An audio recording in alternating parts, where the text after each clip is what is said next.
वाला है एक शॉकिंग ट्विस्ट जिसे सुनकर आप भी हैरान रह जाएंगे। जैसा कि अब तक हम सब देख चुके हैं कि सूरज ईशा को गुलाब हवेली वापस भेजने के लिए किस हद तक जा सकता है और इसीलिए उसने बिंदिया के साथ मिलकर एक ऐसा खेल रचा जिससे ईशा पूरी तरह टूट जाए और अपने पापा गुलाब सिंह से माफी मांगकर गुलाब हवेली वापस चली जाए। लेकिन यह सब सिर्फ एक नाटक था जो सूरज ने अपने बाबूजी से की गई एक कसम निभाने के लिए रचा था। पर दोस्तों, यह नाटक अब खुद सूरज पर ही भारी पड़ने वाला है, क्योंकि ये सब देखकर सूरज के पापा का गुस्सा फट पड़ता है और वो सूरज से कहते हैं, अगर तुमने ईशा से अपना रिश्ता तोड़ा तो मैं भी तुमसे हमेशा के लिए अपना रिश्ता तोड़ दूंगा।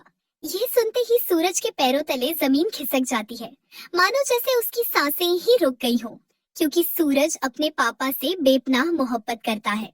वो पहले ही एक बार अपने पापा को नाराज कर चुका है और वो दोबारा यह गलती नहीं करना चाहता। लेकिन बेचारे सूरज की भी एक मजबूरी है, क्योंकि उसने अपने बाबूजी से जुबान दी है कि वो ईशा जी को जल्दी से जल्दी गुलाब हवेली वापस लेकर आएगा। इसीलिए सूरज दिल पर पत्थर रखकर अपने पापा के सामने ना कह देता है और कहता है कि मेरा ईशा जी से कोई रिश्ता नहीं है और मैं सिर्फ बिंदिया से शादी करूंगा।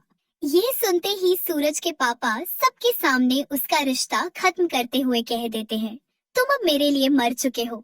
इतना सब कुछ हो जाने के बाद भी ईशा गुलाब हवेली वापस नहीं जा पाती, क्योंकि जैसे ही वो अपना सामान लेकर सूरज की यादों को अपने दिल में समेटकर घर से बाहर निकलती है तो उस सदमे के चलते ईशा बेहोश हो जाती है।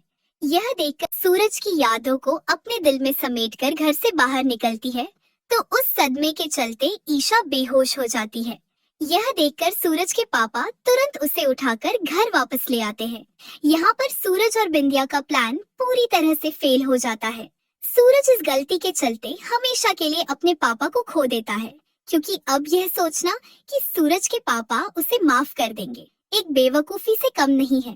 तो दोस्तों, आपको क्या लगता है, क्या ईशा के ठीक हो जाने के बाद सूरज को अपनी गलती का एहसास होगा, या फिर वह एक बार फिर अपने पापा को खो देता है, क्योंकि अब यह सोचना कि सूरज के पापा उसे माफ कर देंगे एक बेवकूफी से कम नहीं है।